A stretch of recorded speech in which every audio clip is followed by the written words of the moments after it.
Hello and welcome to the Dits on Wrestling podcast, the Royal Navy's only pro wrestling pod. And we're getting a little bit of a different vibe on the show today. Like we've turned a corner. We've kind of entered a new era as such. It might not seem, unfamiliar because he's here a lot of the time anyway. I worked it out before we sat down and started recording. 5 out of the last 12 episodes, this guy has shown up on this podcast. So there's a little bit of familiarity there. But it's time to make it official, Ant. You are now the official DOWPOD co-host.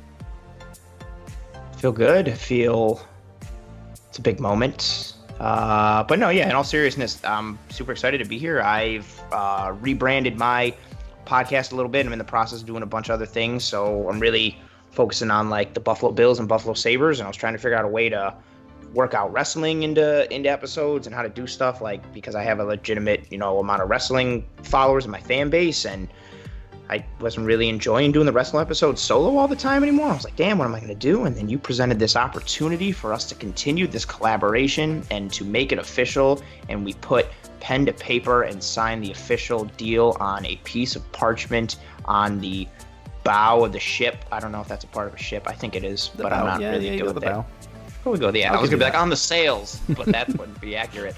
Yeah, so yeah, I'm fucking pumped, and good times. I think ultimately it's a move that made a lot of sense. Obviously, this show is like my baby, so correct. I want it to be, looked after and in safe hands.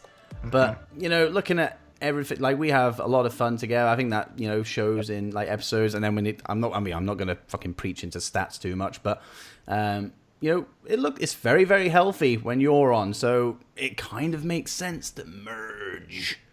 Yep, makes sense, personality-wise and motion-wise, but also, the stats and the numbers, and the sponsors love it, the network loves it, and, they're driving the creative, process on the show, so we got to do what the network says. And I can steal all of your wrestling, like, listeners as well, so... This is true.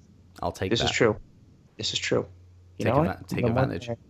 And there's also like I have to address this because I think somebody might say like, what's going on? That's really weird.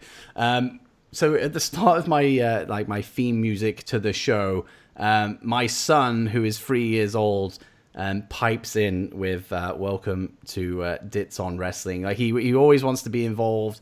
He always comes up here and sees the microphone and all that kind of stuff. So I said, well, let's get you in every single episode, and you can be part of the theme song. So if you hear a kid saying, "Well, it's on purpose. Welcome to Dits on Wrestling," it's. I don't have somebody locked here and is screaming that out for no reason. It is my own son who is doing that. So it's save me. But welcome to the show.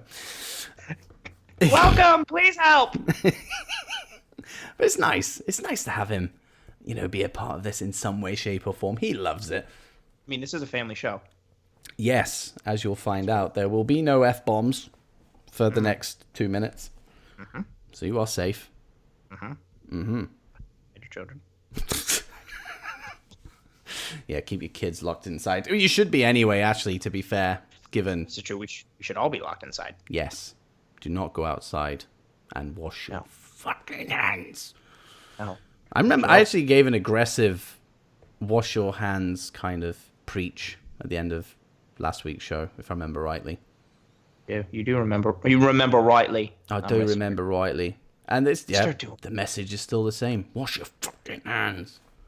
Fucking hands clean. What the fuck? Okay, that was less than 2 minutes of F-bomb free damn, I forgot. show. We'll beep it. We'll beep it in post. I forgot. I don't do any post. The network won't like that. No, they're not going to be fans. Vince is... I can already feel Vince's breath on. They said fuck. They said it. And they mentioned Benoit again. I don't think I've ever mentioned... Oh, no, yes, I have a few times. But only part of drafts, to be fair. Oh, yeah, I'm actually... I probably...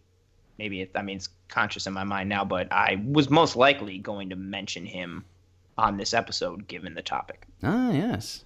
And it's a very good segue, because I like a good segue. We're going to talk about the IC title. The lost prestige. What the hell happened to that thing? How are we going to fix it? So bad. And it's perfect timing having you on. You know, this being your first official venture within the within DOWPOD HQ on HMS DOWPOD, all that nautical shite. You know more. All that nautical biz. All that nautical business. You know what I mean. You know more about the good old days of wrestling when the IC title meant something, you know? Yeah, there were. We had mentioned briefly some stuff about the Intercontinental title when we were doing the Mania review.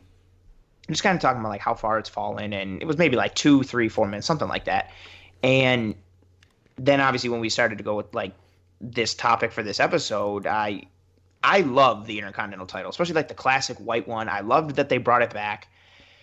I thought it was, even though like the title reigns and everything was shitty, even though they brought the classic belt back, I was like, oh cool, at least it's the classic belt, you know, whatever. And then they brought this new shitty version here, and it just doesn't look good. And for me, it's just like you mentioned, like the history of it. Like I remember being little, and Bret Hart was my favorite wrestler. So as soon as like wrestling became conscious to me, I wanted to rent like wrestling tapes and see old stuff of like Bret Hart and that. And I remember seeing like Bret win his first Intercontinental title, his first singles title period, when he beat Mr. Perfect. I remember when he fought Roddy Piper for the Intercontinental title, WrestleMania, like the ladder match between Razor Ramon and Shawn Michaels at WrestleMania 10. Like there's so much history and prestige involved with this belt, and it was a good tool like for building purposes. Like you had your main or like heavyweight title picture, and then you had the Intercontinental title, which was like a perfect kind of like gatekeeper to the upper card, and it served a purpose. It built guys. It was great, and it like legitimately bothers me how shitty that belt is right now. It's quite the fall from grace, and it's not even been a slow burn. It kind of happened like rapidly, and then consistently remained a disappointment. Yeah. Like I'm trying to think when it actually kind of stopped being relevant. I'm probably gonna. I mean, you can obviously chime in here because I know you've done some prep, as opposed to my lack of prep. Even though I'm the host, I've got a co-host to do all that prep now, so yep. I can palm all that off. I'm going to say it was probably around the Attitude Era that things started to take a bit of a dip. Is that accurate? I give it a bit longer after that for me. I think because after the Attitude Era, well, even into the Ruthless Aggression era, you had like RVD and Benoit and there he is, and Jericho and Eddie Guerrero before he started becoming in like the heavyweight title picture. Like you still had quality dudes that were carrying the belt. And I would say for me, around like 2012-ish, 11-ish, somewhere like around there, when it started to be like Wade Barrett and Big E had the belt for a little bit, like the reigns just became like less and less significant. And I think it really died WrestleMania 31. That was the one with the ladder match for the Intercontinental title, which Daniel Bryan won. And it was supposed to be like, this was going to be like the reinvigoration of the Intercontinental title. It was going to mean something. Bryan was still like a hot commodity at the time. It was going to do good things for the belt. He won that ladder match, won the belt, and then he had to vacate it 43 days later because he got hurt. And once that happened, I don't think it was good because not even because it wasn't good. It turned into shit because the next winner was fucking Ryback at Elimination Chamber, and he held that belt for a little through the summer, and it was shitty. And then they gave it to Owens, they gave it to Ambrose. It kind of worked a little bit, but it hasn't been consistently booked. I think they tried to give it a legit push with Daniel Bryan at that WrestleMania, and once it didn't work, they were just kind of like, all right, cool. It's like any other belt. And especially now because you have the Universal title and like the heavy and like the WWE title, or whatever you want to call it, like I feel like they give even less fucks now about the Intercontinental title. Yeah, and I mean, I guess if you fast forward a year, I think it was a year from Daniel Bryan winning at WrestleMania. The following year, I mean, correct me if I'm wrong, but Zack Ryder won a ladder match for the IC That is title. exactly correct. And I thought it was a cool moment. I was like, oh, good for Zack Ryder. But at the same time, I was like, that's not a good prestige thing for the belt. And especially because he lost it the next fucking night on Raw. Sorry, I feel a certain type of way about this. But that's why I wanted to kind of like go into this topic this week, because I know I see it all the time. You know, every time that title changes hand, and we look back as recent as Braun dropping it to Sammy, or even Braun winning it in the first place. Yep. You know, there's just always that sense of this could be it. Maybe we're gonna get something, you know, to bring back a little bit of relevance to the belt, a little bit of that prestige back, and then they do something stupid like Braun loses in a fucking 3-on-1 handicap match. You know, and if you, on paper, if you saw, Sami Zayn is the Intercontinental Champion, that's really good. Because you know how good of a worker he is. Yep. He's just not in that position at the moment. They're just having him as somebody who actually can't wrestle, which is bizarre. And that's the perfect microcosm for how this belt is. Like, Nakamura had it, and according to the internet, Nakamura had the Intercontinental title for 201 days. What? 201 days. See, that's my fucking point right there, right? I know, like, I don't watch a ton of WWE now. I mean, I still watch it, like, I record, but I fast forward through a lot of it because it sucks and it annoys me. But for those 201 days, how, like, that's a surprising number. And why? Because you can't remember his title defenses, if he even had title defenses. How many notable matches did he have as Intercontinental Champion? I can't remember what pay-per-view it was. I distinctly remember on multiple pay-per-views, actually, the Intercontinental title match with Nakamura was on the pre-show. Like, it didn't even make the main card. And so he held it for 201 days. He loses it to Braun, who holds it for 37 days. Sami Zayn gets it, defends it at WrestleMania. And like we discussed on the WrestleMania episode that launched last week, which you should go back and check out that episode in addition to this episode, that match was like, 9 minutes and 20 seconds long, and they actually wrestled for like 3.5 minutes of that 9 minutes. Yeah. If that. Like, that is it. Like, the prestige of it is just completely in the gutter. You had, God, like, and not to keep, I'm not one of those dudes who's like, oh, it was better back in the old days or blah, blah, blah. But you had, like, The Rock held that. You remember, like, in the early parts of the Attitude Era, like, the ladder matches that The Rock and Triple H had, yes, like, over that belt. Like, I still remember that distinct yellow ladder in their ladder matches. Like, and before that, again, like Brett and Shawn and all that. And if you go into numbers, right? So, just for hell of it, so Macho Man was the Intercontinental Champion in 1986. He held the belt for 414 days. He only lost it at WrestleMania 3 to Ricky the fucking Dragon Steamboat, which is regarded as one of the best wrestling matches of all time. So, like, prestige, heritage, Macho Man was a big fucking deal. He has one of the best matches ever. Steamboat wins the belt. Steamboat loses it to Honky Tonk, who then holds the belt for 454 days. He loses it to the Ultimate Warrior, another big dude that they were pushing. Warrior holds it for 216 days. He loses it to Rick Rude. Rude loses it to Ultimate Warrior. Ultimate Warrior carries it into WrestleMania 6 and defends it against Hulk Hogan in the title match in the main event of WrestleMania. Beats fucking Hogan as the Intercontinental Champ. Vacates it. Mr. Perfect wins it. Then it goes to the Texas Tornado, who is a good wrestler but kind of meh. Then it goes to Perfect, Bret Hart, the Mountie in a weird handoff. Roddy Piper, Bret Hart, British Bulldog, Shawn Michaels. That little time frame from 1986 to 1992, some of the best wrestlers in wrestling history held that belt and had some of the best matches of all time. Like I mentioned the Macho Man Steamboat match, but even the most recent one in that time frame that I just mentioned, like Bret Hart and the British Bulldog, that shit fucking main evented SummerSlam in Wembley Stadium and was one of the greatest, like, wrestling moments ever.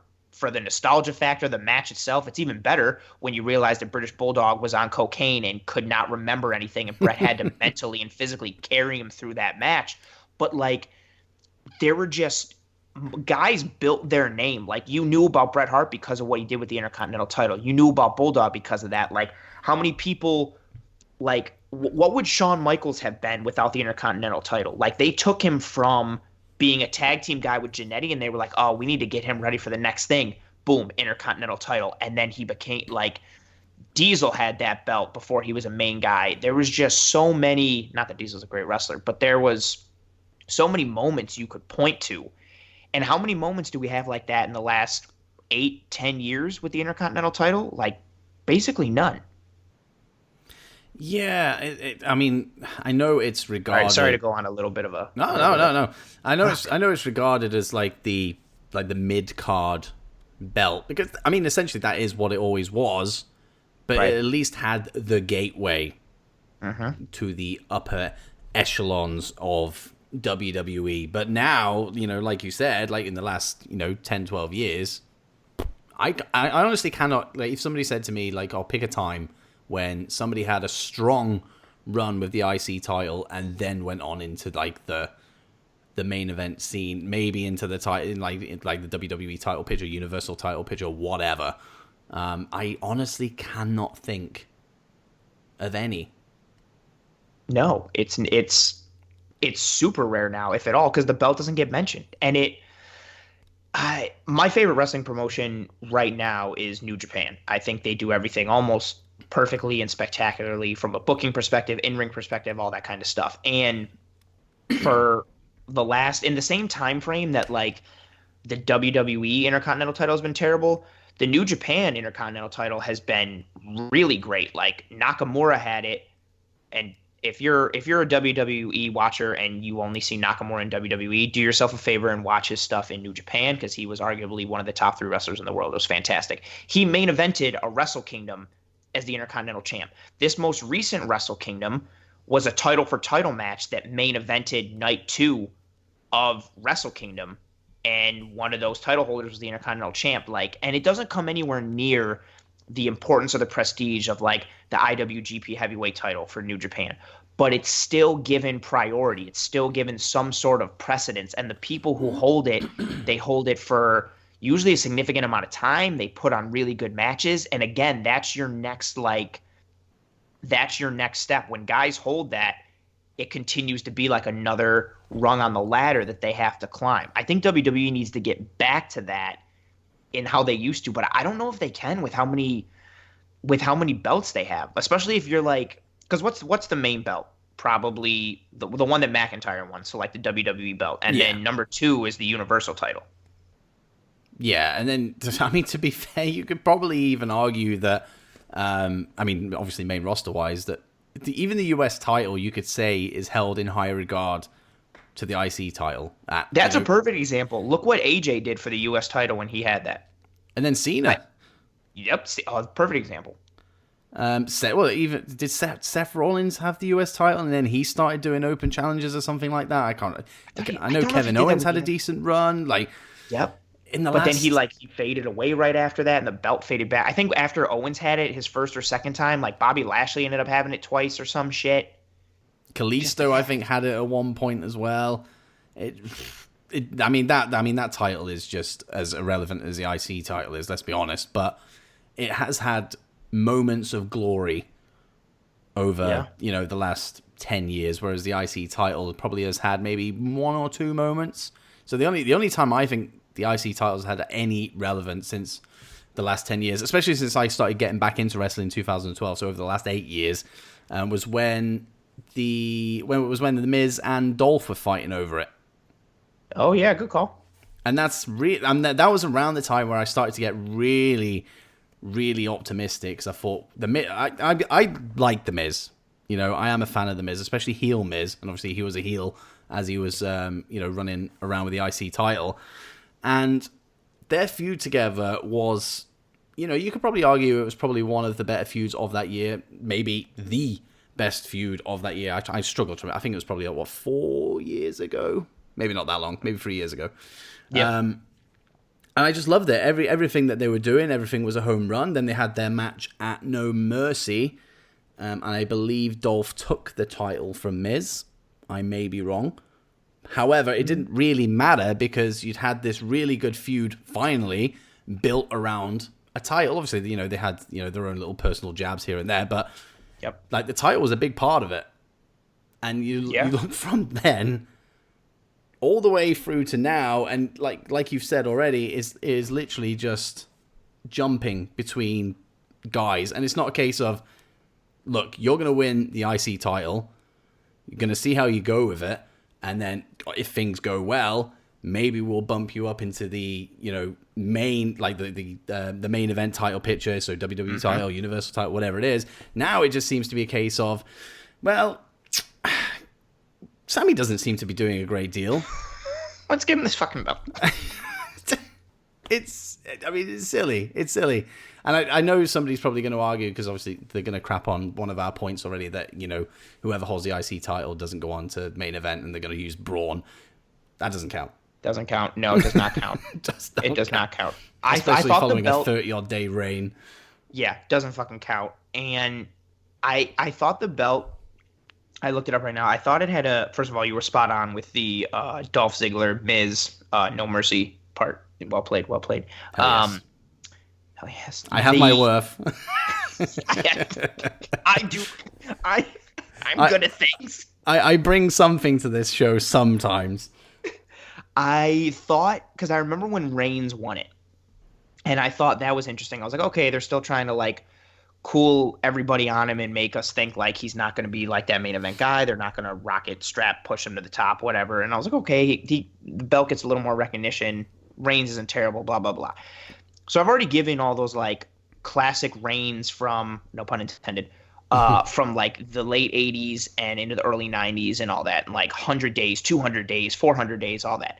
Starting with Roman Reigns. So Reigns wins it on an episode of Raw. He holds it for 63 days. Miz takes it from him. Miz holds it for 76 days. Rollins takes it from Miz. Rollins holds it for 71. Dolph takes it from Rollins. He holds it for 62. Rollins takes it back from Dolph. He holds it for 119. Then Ambrose gets it, and he holds it for 29. Lashley gets it. He holds it for 34. Ooh. Finn Balor gets it. He holds it for 22. Lashley gets it a fucking again and holds it for 27. Balor then takes it from Lashley at last year's WrestleMania. I don't even remember this fucking thing. And holds it for 98. So in 1, 2, 3, 4, 5, 6, 7, 8, 9, 10. 9 out of the 10 reigns for the IC title in that time span didn't surpass 100 days. Majority of them went either 70 or 60. So the Intercontinental, actually, a quarter of them were less than 35 days. Like, that sucks for that belt. So literally, like, a dude wins it, and then not even like a full 2 months later loses it, and they just hot potato the shit out of that thing. And I don't know what I know when we kind of spoke a little bit before the episode and like talking about planning out what we were gonna do. Like we mentioned, like, you know, I was gonna because I had taken notes. I was gonna be like the history guy for the belt a little bit, and then we also wanted to bring it full circle in terms of like how to fix it and what to do. Like I have some ideas, but like what I mean, I don't know. Like what as you said, you have your worth and you know stuff. How would you fix like this, like the Intercontinental title, or fix that scene right now? Because it's bad.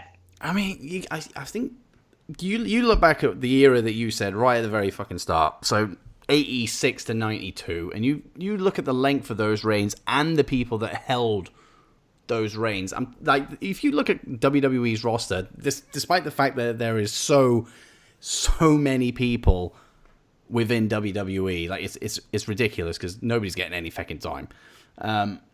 I guess it's narrowed down to the SmackDown roster in the grand scheme of things, which makes it easier. It makes it easier to book it. Like, you give that belt to somebody who can really like have some worth with it. Like, and I'm like, Daniel Bryan is fit, he's healthy, he's good to go. Like, Daniel Bryan is somebody I would trust that belt with. Even somebody along the lines, or he was, I know Sami Zayn is a champion now. Get rid of this manager status and have him back as the workhorse Sami Zayn, the great wrestler Sami Zayn, and have him go on a lengthy. I mean, it doesn't have to be, you know, a year-long reign or anything like that. Like, it could just be 6 months. It doesn't matter. But have that belt consistently defended. That's the key. Defend the fucking thing. Because like you said, Shinsuke had that belt for over 200 days, and I think I'm pretty sure he went about 2 months without defending it. Yeah, I would on TV. He probably defended it at house shows, but like we know anything about that. It doesn't count. Don't count on my book. Don't count, mate. Don't count in my book. So even guys like Drew Gulak, you could actually bring Nakamura into the fucking question. Cesaro, like all these guys who are so good in the ring and could and previously have been in that main event picture. You just it's all down to booking and who you put in that position. Don't have it like Balor and Lashley where you're literally just bouncing the belt between two people because you don't know what you're doing. Like it's like, we'll give Balor a push for a little bit, and then 3 weeks later, Lashley needs a bit of a push. We regret that decision. Put the belt back on Balor. Balor smiles too much. Give it back to Lashley. Like that doesn't work. That doesn't build up a belt. It doesn't. To be honest, regardless of where a title belt features in a card, whether it's the main event level, whether it's mid card, or whether it's something as crap as the 24/7 title, or you go further back and look at like the European title or the lightweight title, whatever it is, a title is still a title. You're still a champion within that company. Like, have that mean something. Don't just have it as an accessory. And that's what it's. That is essentially what it's become. And we talked about the design of the new belt, which was revealed when Shinsuke had it. And I was honest. I said, in the pre-chat that I actually really liked the design of the belt. I know not many people did, but I was kind of, I was like, I like it. I don't think it was necessary. Definitely wasn't a necessary change because I love the white strap IC title. Yep. But then I made the graphic for this episode, and I had at the bottom all the previous belts lined up, and then the behemoth of the current one right in the middle. I was like, I see it now. I see it now. Pun. I was going to say pun. I see it. I see. And I think that's another thing. Like, I don't know. I want to know who thought of that and said, look, let's change the design completely. I mean, you can change the design of a belt whenever you want. Like, it's your company, you can do it. But why?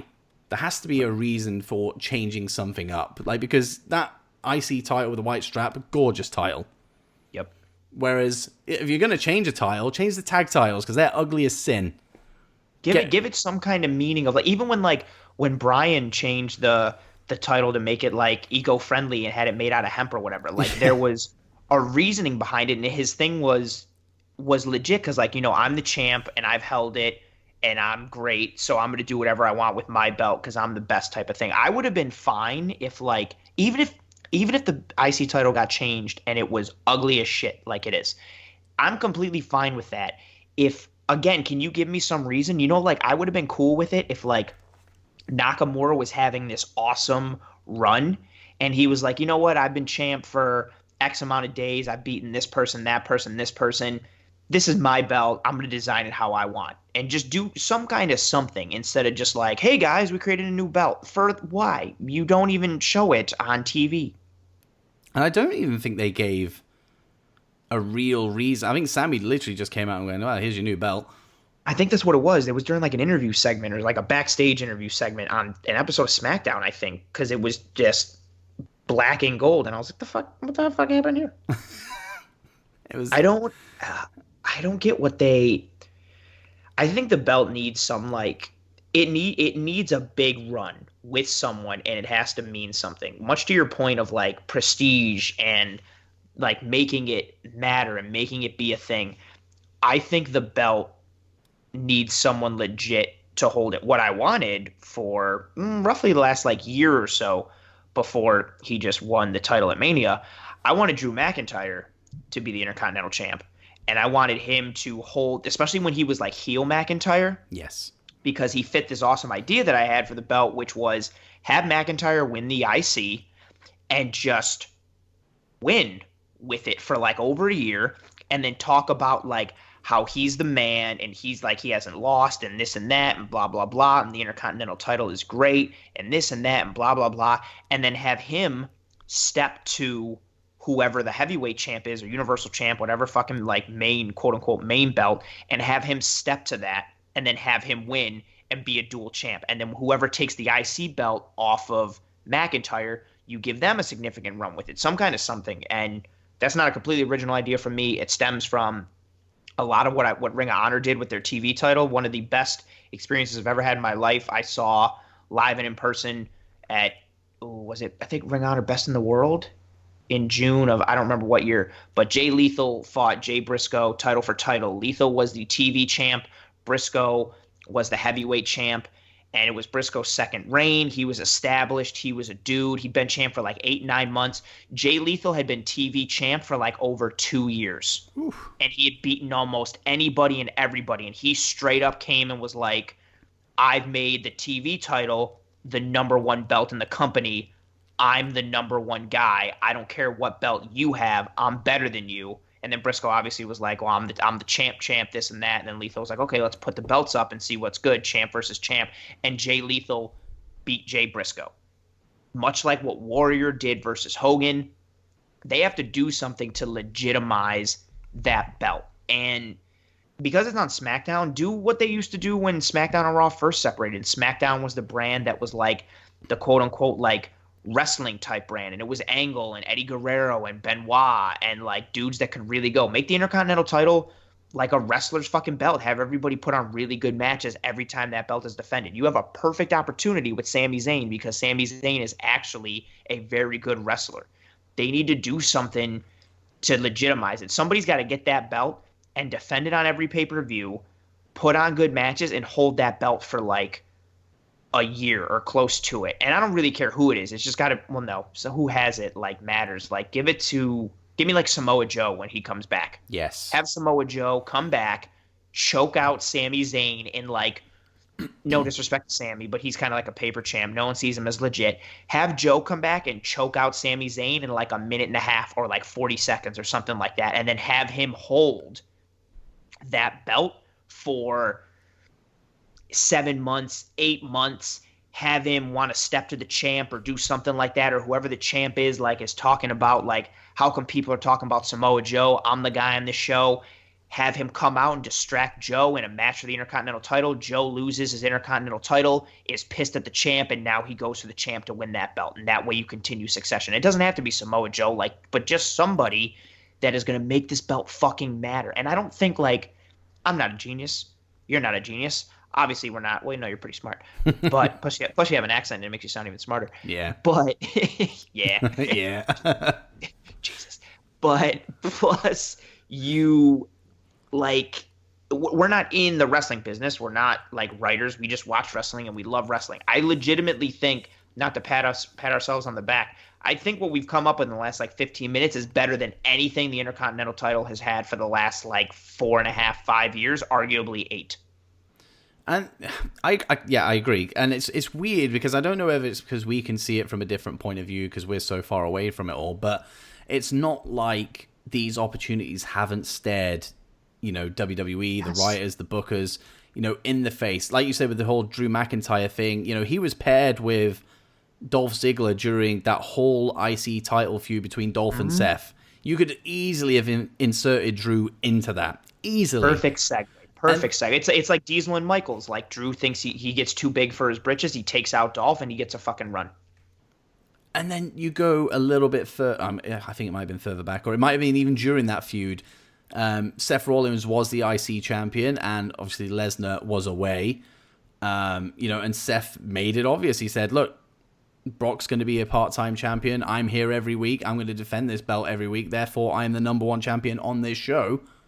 Mm-hmm. There was your opportunity again to bring some relevance to that. And I think Seth actually had like a decent run with because he essentially John Cena'd the IC title, the way he did with the US title. And he had some really, really good matches, some really good open challenges.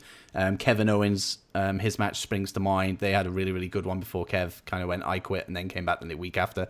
I quit, and he just left. And came back during a backstage fucking skit or something like that. I don't know. It was terrible. So I think actually, that was recent. I think that was 2-3 years ago. So it was sorry to interrupt. 2018. So yeah, 2 years ago. So I mean the opportunity was there just 2 years ago, and that's both on the Seth Rollins front and the Drew McIntyre front. Yeah, and there's such a deep roster. Like there's literally I picked out Samoa Joe and Drew McIntyre. You mentioned the Rollins example. Like this roster is loaded all over the place. Like you can pick somebody who's a good wrestler because they're literally all fucking over the place. They're everywhere. There's so much talent on this roster.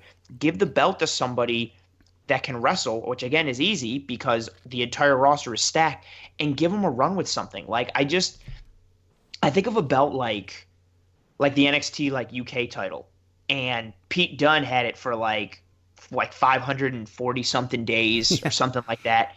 And then he only lost it because he lost to fucking Walter, who is a monster. And is still holding that belt. Exactly. And is still holding that belt. They had an awesome tournament for the first champ, and Tyler Bate won it first, right? Yeah. And then Bate, again, in a very good match to determine who was the first champion. First of all, they had a fucking tournament. It was sweet. Then Bate versus Dunne in a match that a majority of smarks and people who quote-unquote know wrestling, we all thought Pete Dunne was going to win. He didn't. Bate wins in an awesome match. Then Dunne is the second champ, holds it for over 500 days, only loses to Walter. Walter's still the champ. I don't know how long that belt has been around, but there's only been 3 holders of it. And each one of them has put on great matches. They've been very good wrestlers. And the storyline behind their reign has just been awesome. And I don't think that's unique because it's like the NXT. I don't think it's unique to that situation. Where, it's because it's the main title or it's the NXT UK belt or it's the only belt there, blah, blah, blah, whatever. That's the main singles. That's not it. It's just because they give it importance. They write and make creative decisions to give that belt importance. You can easily do that with the Intercontinental title. I just don't think they're doing it. And I genuinely don't know why. I don't know why you wouldn't want your belt to matter. The same way with the tag titles. I don't get why. I know Kairi Sane got hurt for a little bit, but the women's tag titles weren't defended for fucking ever.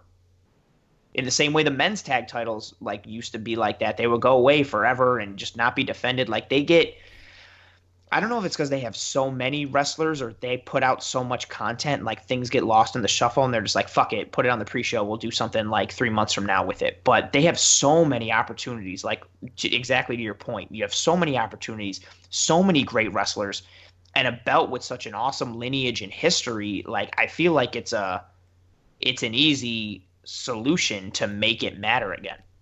It's just a case of how long will it take to even bring back a smidge of the prestige that it used to have? Because it's definitely not a quick fix. Just having that one reign of, say, Samoa Joe holding the title and, going crazy for 7 months and just completely holding down on that belt, that's not going to fix it. You need to you need to go from that to another solid reign, to another solid, because this, I mean, like you said, it's probably been 10, 12 years since that belt has even had any kind of relevance, and even before that, it wasn't highly prestigious as it was, back in the late 80s, early 90s.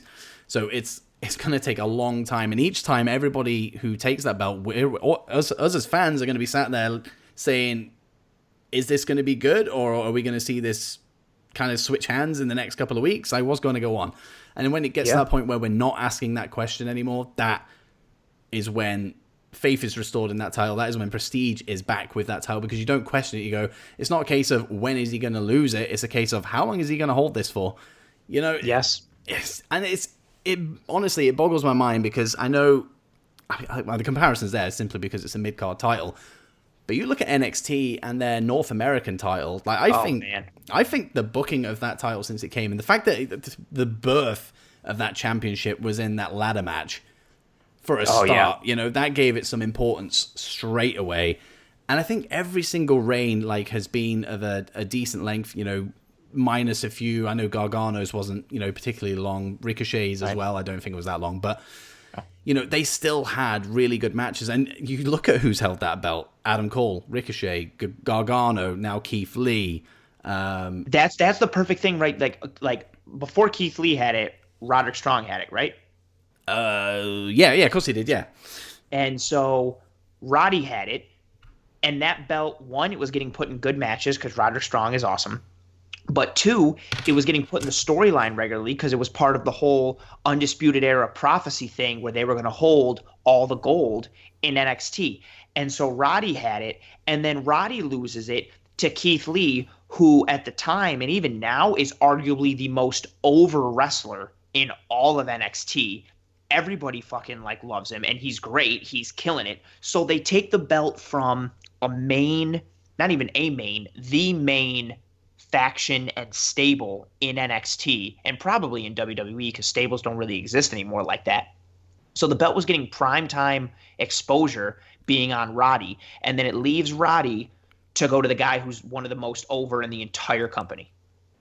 Like, there's no wonder and no reason why that belt matters. And I'm sure, granted, maybe it's different now because of the whole COVID-19 crap, but I'm sure Keith Lee will or would have like held that belt for probably like 8 months, 9 months, something like that. It'll matter. And then the person that beats him, Keith Lee's going to probably go on to some other things. And the guy who's the next North American champ, he'll end up going on to do things. Like, it'll continue to matter and continue to mean things. And I think, like, with your point with the Intercontinental title of like how long it'll take, I think it legitimately is going to take a while because, like, if we just keep going with that Samoa Joe example for the hell of it, right? If he holds it for like 7 months or whatever, once he loses it, he has to then continue to do something when he doesn't have the belt to make it seem more like legitimate. And then the person who beat him for it, he has to have that belt for like 7, 8, 9 months, and then he has to go and be successful. Like, there's got to be kind of like the Bret Hart model. Like, Bret Hart loses that was so well done. Bret Hart loses the Intercontinental title to the British Bulldog, main event of SummerSlam, Wembley Stadium. He doesn't lose I don't want to say like he doesn't lose in a non-legitimate way, but he gets like rolled up basically by Bulldog. He goes over the top. Bulldog hooks the legs, gets him on a 1, 2, 3 before Bret even knows it. And Bret kind of gets up right away and is like, fuck, I can't believe I got caught like that. Right. But it was a great match. Awesome moment. Bulldog was sweet. Bret loses the belt. That was August. 3 months later in October, Bret beats Ric Flair for the WWF Championship. So you had a dude who had a really good Intercontinental title run who only lost because, like, oh crap, he got rolled up and he got caught. But that shows why Bulldog is a good wrestler, because he took advantage of an error that Bret Hart made. And now Bret Hart is the champion of the whole fucking company. So you've made Bret look good, you've made Bulldog look good, and you've made that belt look good, all in the span of like 4 months. And that's how you do it.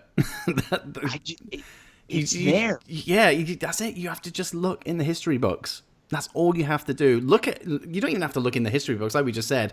Look at what you've got in that company already with the North American title. Mimic it. It's so much easy. I mean, like we said as well, you know, so many guys go on to, you know, the world title. Adam Cole, NXT champ. Gargano, NXT champ. I know obviously Ricochet didn't because he was, you know, called up to the main roster before anything could be done. And Roddy Strong isn't in a position where he would be able to go. I mean, I guess it would kind of make sense storyline-wise because they're interlinked. But you're not going to have Roddy versus Cole. So just by nature of that, you're not going to see Roddy jump up to NXT championship status. But the opportunity would be there if Cole wasn't champion. And then you look at Keith Lee, 8 months down the line. Is he going to be in the title picture for the NXT Championship? Probably. Yes, most likely. And like that's so easy. Exactly. It's easy to do. And you don't even have to have it be like, for your example there with Roddy is like perfect, right? Like, so Keith Lee has it. And I think majority of us all feel like, okay, cool, this is Keith Lee's next step. Once he loses this, he'll be in the main title picture. So you get that kind of version with the North American title. But then Roddy's version is a different version. It's just a belt that's on a really good wrestler who keeps defending it and keeps beating everybody. So the belt has worth because it's on one of the top guys. And even though he's not going to go and get the NXT title because it's on Cole or whatever, it's still on a very good wrestler in high profile matches, in good quality high profile matches, yep. and in one of the top, factions. And didn't before, I'm thinking I'm pretty sure I think Roddy got it from Velveteen Dream because Dream got hurt in real life and then had to drop the belt to Roddy, right? Did Dream have it? I thought he had it. Oh. There's a question. How do I not know that? I think he had it because that's why when Dream came back, he had a problem with Roddy. I mean, excuse me while I Google this, because this is something that I actually genuinely need to know. Like, I'm not going to be able the same thing as well. to rest until I know. Yeah, I think he has the longest reign as champion. I didn't even realize. Boom, got it. Velvet. Look at that. Velveteen had the belt for 231 days. And then he dropped it to Roddy. And see, that's even an example right there. Like, Dream got hurt in real life, so he had to drop the belt in, like, storyline-wise. But if Dream didn't get hurt in real life, who knows how long he would have held that belt. Yeah. And, I mean, look at him now. NXT title picture. Exactly. Like, again, the history is just like... So you had, again, when Dream had it, he had a legitimately long reign, and the belt was on somebody who, I would say at that point, like, Dream is arguably one of, like, the most over guy now. But when he had the belt, it was still the same thing. He was super over.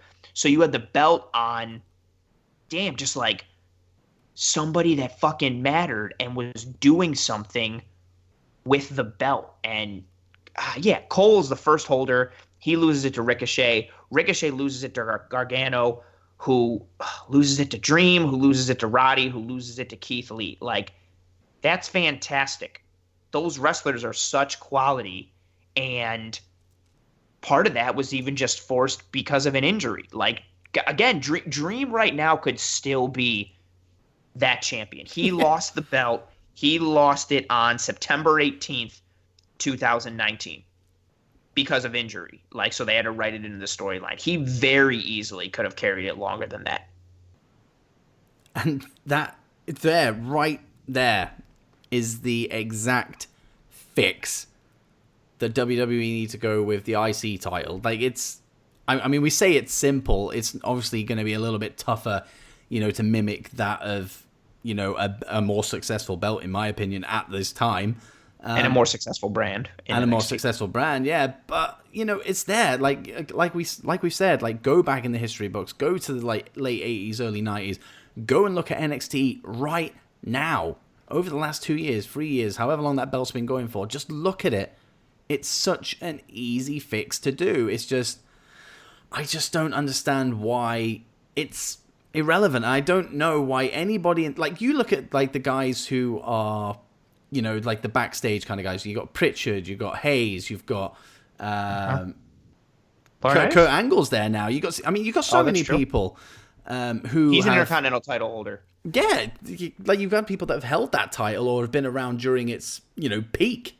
Like, why are these guys not, shouting up and saying, look, why are we hot potato in this thing? Why is there no relevance to this thing anymore? Like, you've got, especially when you've got part-time champions as your main champions, which has been the case for, the last couple of years. For as much love as I have for Brock Lesnar, he's still a part-time champion. He wasn't always there. They're the moments where you go, right, let's boost this title and just have that as the main belt whilst Brock is away. And the same when you look at, I mean, obviously, I know Goldberg's reign was pretty short this time round, but even his previous reign before that, the first time round, it still pains me to even fucking say that he's had 2 runs. But even during that period, like, bump something up. Even the US title, bump it up, and nobody is... I mean, maybe they have spoken up backstage, and obviously we just don't know about it. But True. I don't know. It just seems a bit strange that you have these guys backstage who have lived through so much relevancy with that title, and yet we're still having it mean honestly, literally nothing. That belt means shit. Yeah. And there's so much at this point in like wrestling, it makes me think of how in the one of the episodes of South Park with like the Simpsons did it. Like Butters keeps trying to think of all these like awesome pranks that he can pull as fucking Professor Chaos, and General Disarray keeps telling him like, oh, the Simpsons did that, Simpsons did it, Simpsons did it.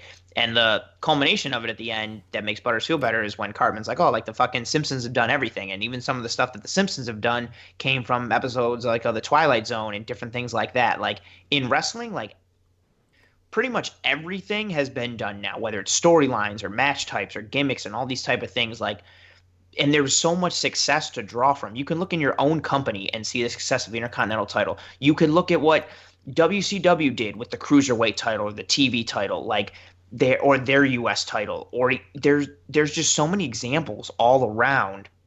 And when you have quality wrestlers that can execute that plan, like again to your point, I just don't get why it's not a thing. And I don't know. I think it's got to be just because of lack of focus, right? Because they don't put effort into. I keep always thinking, maybe it's different now, but I keep thinking of when CM Punk left WWE and was on Colt Cabana's podcast, and he was talking about how like when he left, like the only people that got like long-term booking, like anything ahead of 3 months planned out, it was like Reigns, Cena, and I think someone else. Everybody else was getting their characters written and their storylines written like week to week, and they would come to Raw at 2 p.m. They'd be like, here's what's going to happen on Raw. And then by the time Raw started, there would be like 5 or 6 rewrites in the script that were completely different than what you thought you were going to end up doing. So maybe they're just not consistent enough, or maybe there's too many cooks in the kitchen and there's too many writers and hands in the pot, or maybe Vince doesn't fucking care about the belt. But there's got to be, I think it all in some way stems from like a lack of focus, because at least from our vantage point, and maybe we're just like a fucking couple of simpletons who don't know how things work, but from our vantage point, it seems like very easy. Not easy, but it's going to take a while. Like it's going to take 1 year, 2 year, 3 years to kind of like build it up, but there is an end in sight and there is a solution. It just doesn't seem like they're working towards that in any form or fashion. And I'd be interested to see, you know, how AEW run with their mid-card title. I can't remember what they're calling it. Is it like the TNT title or something like that? Yep. And I'm pumped for that, because that, I remember, I never used to know this, but the TV title back in the days when it was defended in like the territories and on different TV channels and stuff like that, it was literally called the TV title because it was going to be defended like every week on television, because like the heavyweight championship would only be defended normally on like pay-per-views. So I thought that was a cool concept. And I think the TNT championship is going to be something like that.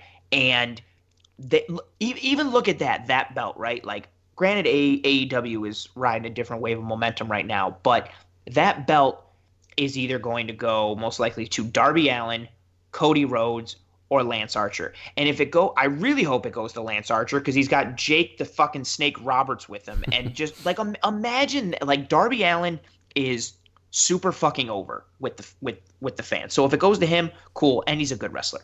Cody Rhodes is fucking Cody Rhodes. He's arguably the most over guy as well, and his name carries so much weight. Or it's going to go to Lance Archer, who is riding a ton of weight, like a huge wave of momentum from his G1 performance in New Japan last year, and has Jake Roberts in his fucking corner. Like, that belt is going to mean something right out of the fucking gate.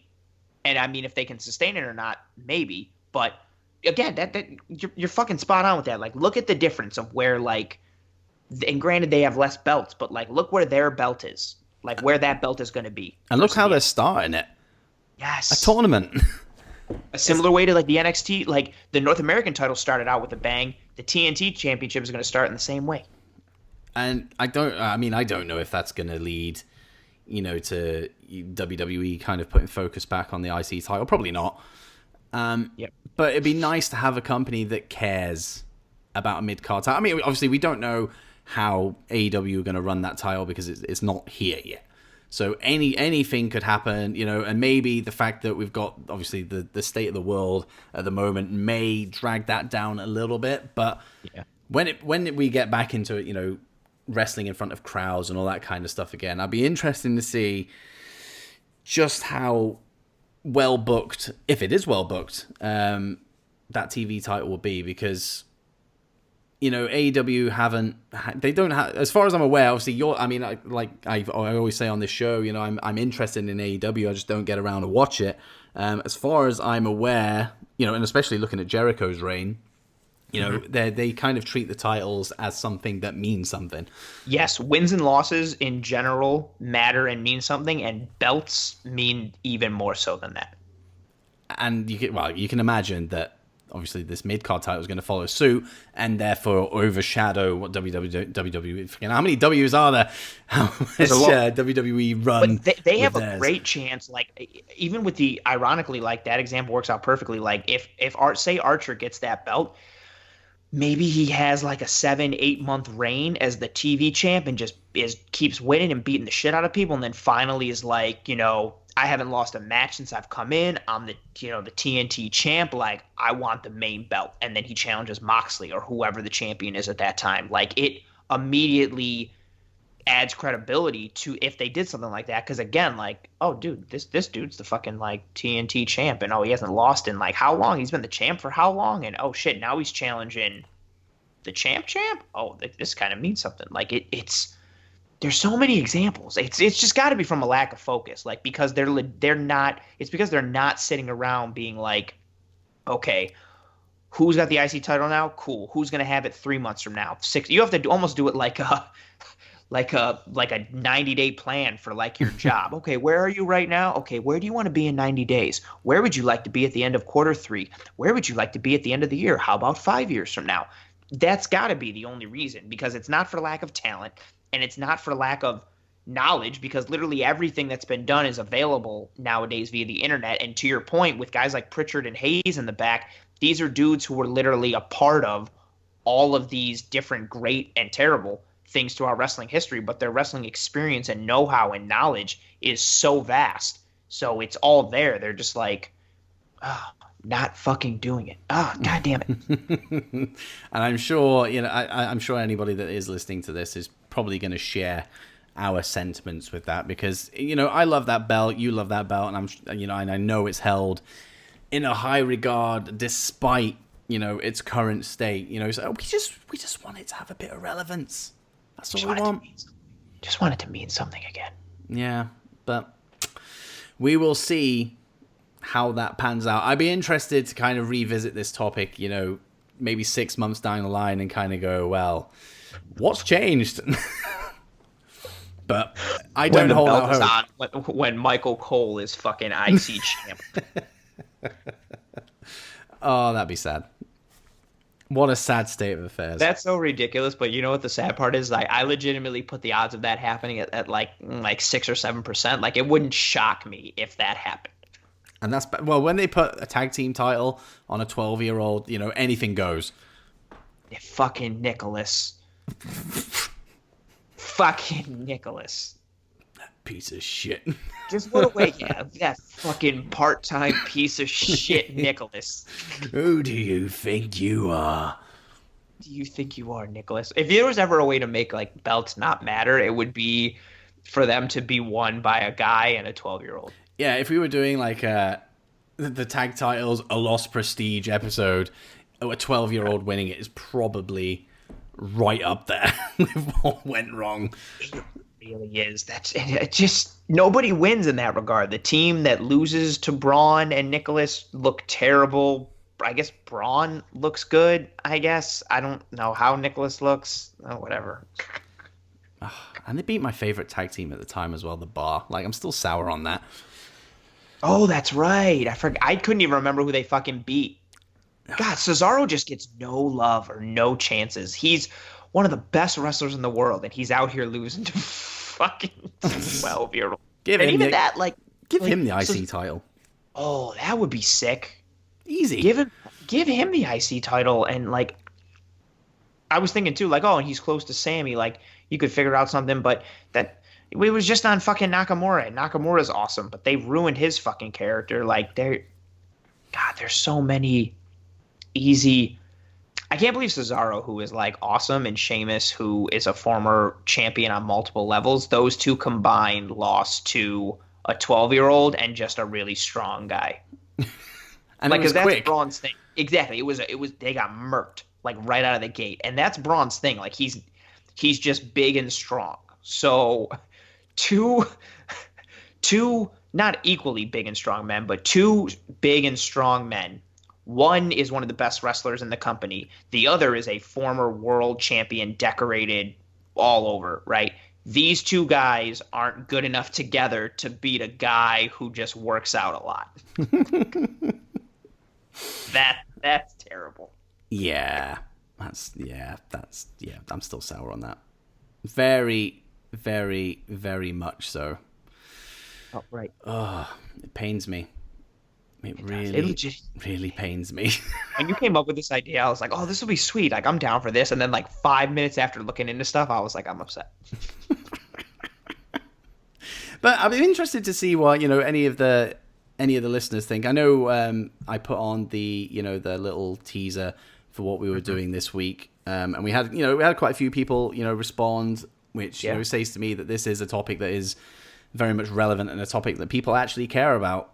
I'll be curious to see what, if anyone's listening to this now, kind of, what you think about what we've said, or even your own thoughts. So find the tweet that obviously hypes this episode and throw your thoughts in here, because, we'll be looking at that post, over the next couple of weeks, or at least the next week when it's hot at the very least, kind of see what you guys think and see if we're definitely not alone. No, I think it's impossible to be in like well, not impossible, but if you're anywhere from like, I would say like 24 years old to like 50 in that wrestling demographic, and there's probably a lot of people in that demographic, it's impossible for you to not care about the Intercontinental title. Yeah. So there's a lot of people, especially with, again, like to your point, how much traction that tweet got about like, people. Even it wasn't even one of those things of like, oh, give us your thoughts. There were just so many people that were willingly like, yeah, fuck this, or yeah, I hate it. And it was like, okay, all right, a lot of traction. There you go. So there is passion. There is passion when it comes to the IC title, and for really, really good reason. However, we will see how things go, and hopefully, fingers crossed, we will see an upturn, because obviously, we all know Vince listens to this, so maybe he'll take our thoughts on board, and then he'll probably listen to the wrong part and put the belt on Michael Cole as our suggestion. He'll be like, I was listening to this podcast and they were talking about the Intercontinental title, and everybody's gonna be like, yeah, and he's gonna be like, I think we should put the belt on Cole. Let's do it. Oh, those two guys are right. Oh, about like how the prestige and like the legacy is missing from the title and how they should reinvigorate it. No, about putting the belt on Cole. It's fucking great. And bring Nicholas back. Okay, yeah. Hot feud. As he leaves the boardroom, he's like, also, we're bringing Nicholas back. Oh, I honestly, like you said, it wouldn't shock me. It wouldn't shock me. But guys, obviously, listen to this. Let us know what your thoughts are. And kind of give us your 2 cents on it, because like we said, it's a very hotly debated topic, and will be until the point of that IC title having relevance, or that IC title going away completely, because let's not beat around it. That's always an option. They could get rid of that title, and I think at this point, would you miss it, really? No, I would miss it for nostalgia purposes, but for right now, I probably not. And that's sad. That's very very sad. But geez, like this is the first episode of you officially being the co-host, and it's been a blast. It's been a good time, much like all the other episodes that we've done together, and that's been a 5 out of the last 12, and pretty decent. It's a cool run. I was on the first little history. I was on the first draft that episode. I was on the whammy episode, to end the year. That was good, very faint, nice. The first theme song battle episode, and now official co-host. It's been a good run. I'm excited to see where it leads. And speaking of draft that, next week, motherfuckers, is the 1 year birthday of the DOWPOD. To the very day as well. It's fallen perfectly, to be fair. So Sunday next week, 19th of April, is the 1 year birthday of the DOWPOD. And we're celebrating it in style because we're not only bringing Draft That back, we're having a first time ever tag team Draft That. So it's Team DOWPOD versus Team Headlock Talk. Fuck you up. There's been fighting talk already. We have like a little group chat going, and it's going to be good. Yeah. It's going to be good. Blood will be spilled. It's going to be epic. I refuse to lose. We ain't losing. I know. We can't lose on our own show.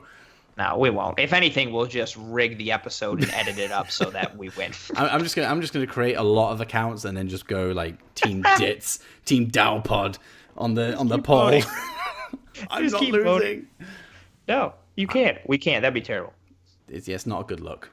But I like the headlock guys, so I wouldn't feel too bad, but they're still not winning, regardless. No, yeah, they're good dudes for sure. I interact a ton with them on Twitter, even back to last summer. I had them on my pod back then, and yeah, they're good dudes, but they are our most hated enemies at this point. Come next week, we refuse to lose. We will not lose. We will cheat if we have to, and just know that you won't leave this podcast alive. Well, we'll kind of like we'll do it so like it sounds like you're here and you're like in the episode, but you're not. You're actually en route to I'm in their houses. You're in, you're stood behind them the entire time, just like holding a knife up in the air. I was like, what's going on over there? That's how serious we're taking this murder. We can't have. No, this is episode 1 of me being an official co-host. Episode 2 is the first like really kind of competition thingy. We can't lose. Yeah, that would just be terrible. Yeah, we're not losing it. No, Definitely not. So, I mean, we just get to the plug section now, I guess. And this is going to be weird because obviously, you're going through your, like little switcheroo, your rebranding of your stuff. So this could be the last time you plug this exact thing. This is a little different. I am Anthony. I am the host of Anthony Talks Stuff. Find me on Twitter at AA Talk Stuff. My podcast is a Buffalo sports talk podcast. So Buffalo Bills, Buffalo Sabres, a lot of NFL, a lot of hockey stuff, and some other things in between. But if you are listening to this and you know me for wrestling related things, because I am a huge wrestling fan, I still will cover some wrestling things on the old Twitter machine from time to time. But the majority of my wrestling content on podcast episodes is going to come on this pod, on the DOWPOD, on the ship with my buddy Dits. Oh, that kind of rhymed at the end, and I didn't even plan that. Look at that. That kind of worked out. Hell yeah. Yeah, go and check all that stuff out. And it's good that I've stolen all your listeners as well, which is great.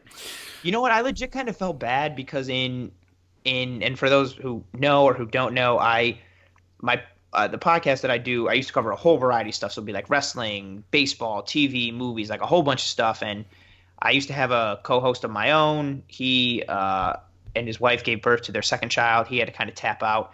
And in doing everything on my own and covering so many topics, it became 1, less enjoyable, but 2, harder to do. So I've niched down, and I legitimately felt bad. Like, I felt good like niching down because I love the Buffalo Bills and I love the Sabres. I was like, oh, sweet, I can talk about this and do this and that. But I felt bad because I was like, damn, like if I'm not talking about wrestling as much anymore, I have a lot of like we started out really as a wrestling podcast, and I have a lot of wrestling accounts that follow me and listen to the episodes, and I felt bad. And now I know you're quote unquote stealing them, but I legitimately feel good because now they have somewhere to go to continue to get wrestling content.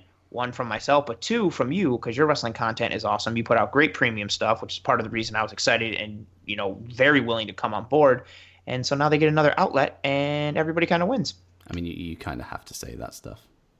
I definitely, it's in the contract that the network gave me. That is true.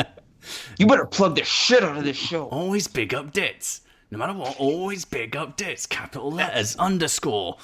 There's like